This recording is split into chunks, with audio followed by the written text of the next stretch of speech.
Hey guys, welcome back to It's Study Time. आज हम करेंगे Glimpses of India का part 1 baker from Goa. So let's start it. Baker from Goa. So this is a pen portrait of traditional Goan village baker who still has an important place in the society. Baker from Goa. Author Lucio Rodriguez. So let's start. This lesson starts with that how narrator's elder recalling that time when Goa was under the rule of Portuguese. They talk about how still baking of Portuguese time is still maintained there. The Portuguese and the loaves of bread. Those old age time tested furnaces still exist in Goa. The third and jingle of traditional baker's bamboo heralding his arrival in the morning can still be heard in some places. Maybe the father is not alive, but the son still carries on the family's profession.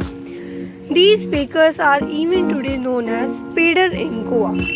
So ये lesson यहाँ से शुरू होता है कि जो narrator के जो एल्डर्स हैं they were recalling about that time when Goa was under the Portuguese rule, जब गोवा पोर्टुगीज के रूल के अंडर था. ठीक है. So basically they talk about that how the baking is still maintained इन गोवा.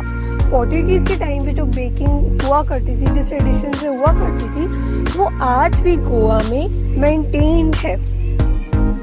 वो पोर्टुगीज और उनके ब्रेड के लोग, वो old age time tested furnaces क्या होते हैं, जो बेकर्स होते हैं बेसिकली वो जैसा ओवन यूज करते हैं उसको हम फर्नेसेस बोलते हैं, भट्टी टाइप भी कह सकते हैं. This still exist in Goa. The third and jingle of traditional bakers bamboo. अब जब भी गोवा में बेकर आया करते थे ना, तो उनकी बेकर्स के हाथ में एक बैम्बू स्टिक हुआ करती थी. तो जब भी वो आते थे, तो जब उस बैम्बू की स्टिक पे ना ऐसा टाइप का इंस्ट्रूमेंट था जिससे कि जैसे ही वो आते थे तो उनका अराइवल का पता चल जाया करता था. यहाँ लिखा हुआ था थर्ड एंड जिंगल साउंड बजा करती थी उस बैम्बू की स्टिक से.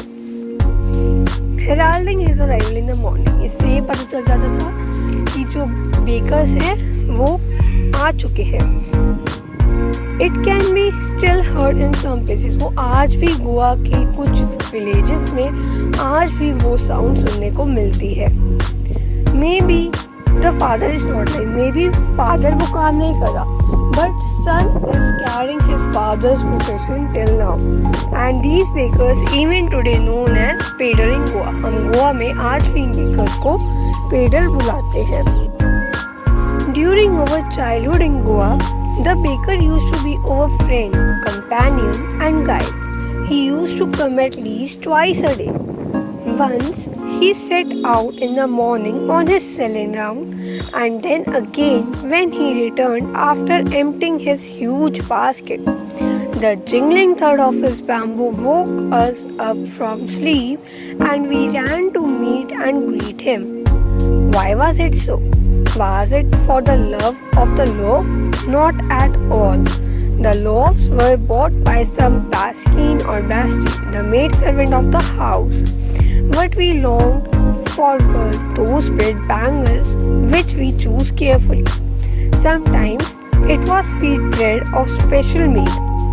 The baker made his musical entry on the scene with the chang chang sound of his specially made bamboo staff. One hand supported the basket on his head and other banged the bamboo on the ground. He would greet the lady of the house with good morning and then place his basket on the vertical bamboo. में तो कहते कि जो baker था वो वो हमारे लिए सिर्फ बेकर नहीं था. It was as our friend, as our companion, as our guide. He used to come at least. वो जो बेकर था वो दिन में 2 बार आया करता था.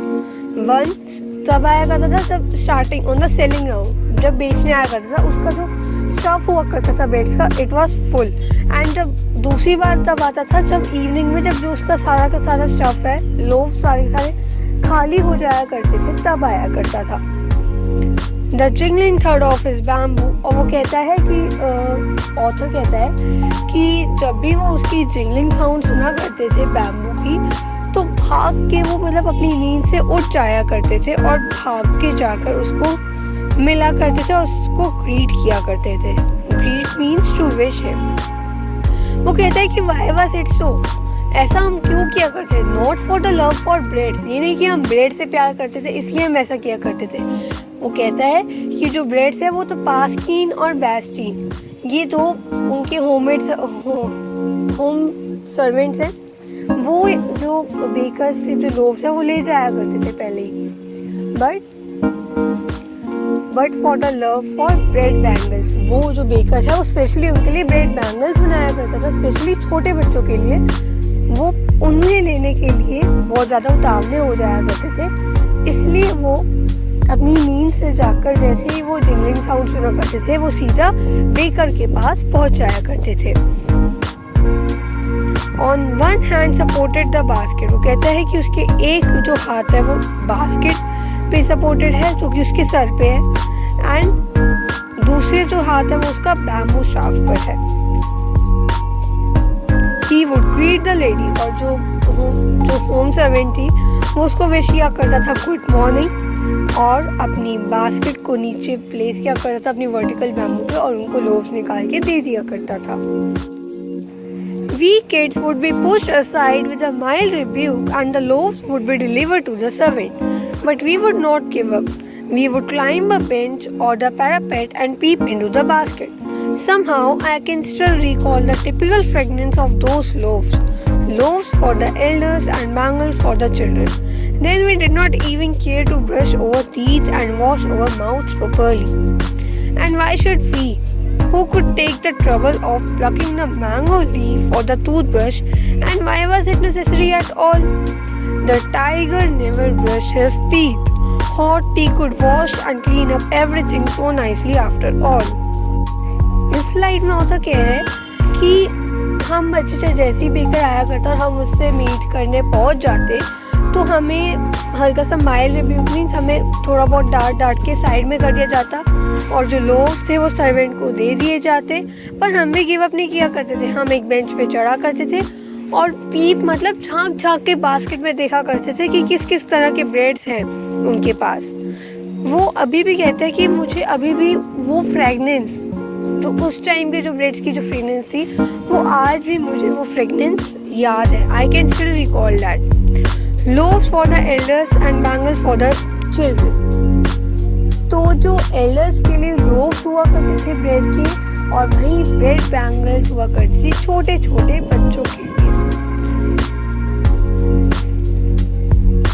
Then we did not even care to brush our teeth, और वो कहते हैं कि हम अपने टीथ को ब्रश भी नहीं किया करते थे और ना ही हम अपने माउथ को प्रॉपर्ली वॉश किया करते थे।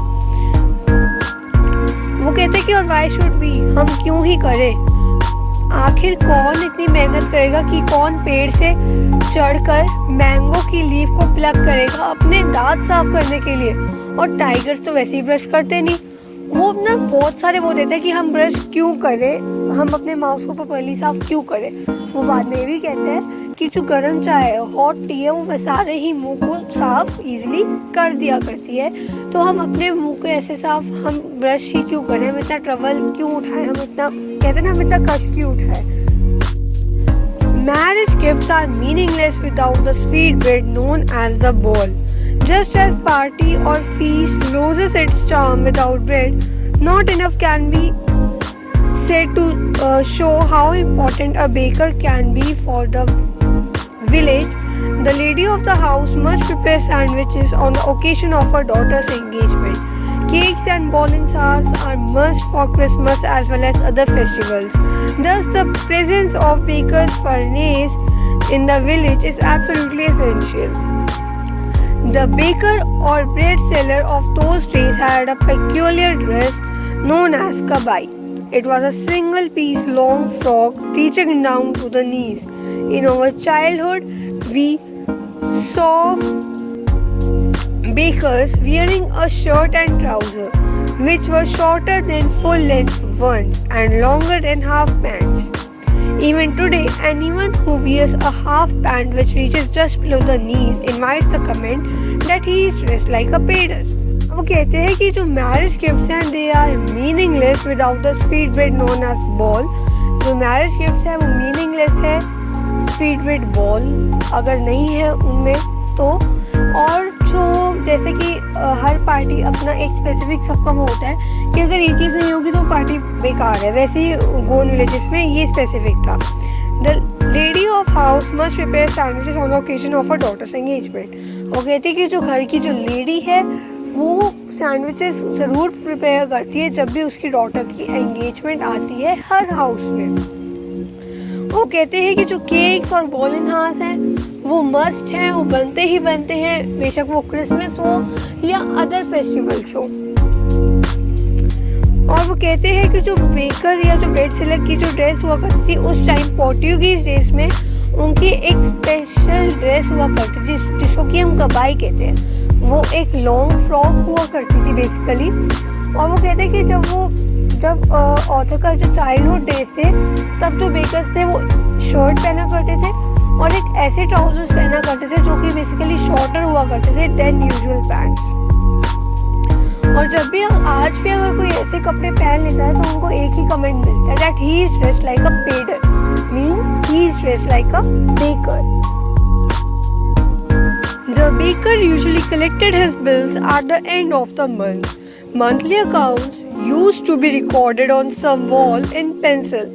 Baking was indeed a profitable profession in all days.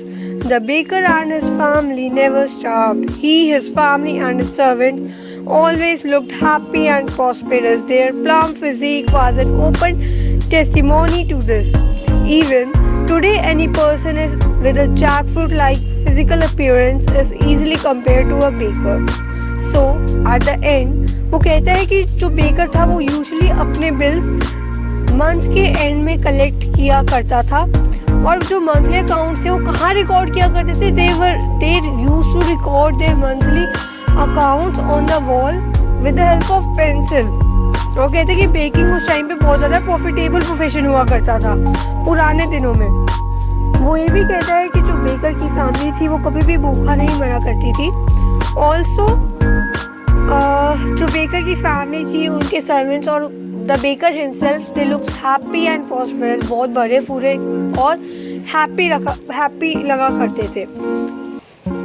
There plump physique was an open testimony to this.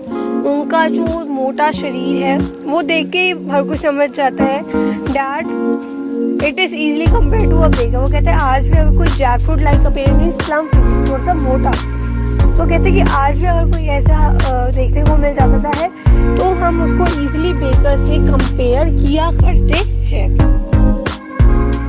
So that was the end of the chapter. Hit the like button if you like the video. If you like the video, don't forget to hit the like button.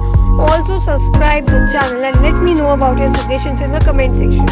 And please यार comment किया करो ताकि मुझे पता चल सके कि और मैं क्या क्या इम्प्रूवमेंट कर सकती हूँ अपनी वीडियोस में, कहाँ मेरी प्रॉब्लम आती है वहाँ पर मैं इम्प्रूव कर सकूँ। सो प्लीज़ कमेंट किया करो और अपने सजेशंस को भी कमेंट में रखा करो कि आप कैसी वीडियोस चाहते हो। सो आज के लिए इतना ही, इसका सेकेंड पार्ट भी आने वाला है। So bye bye and please like share and comment. Thank you.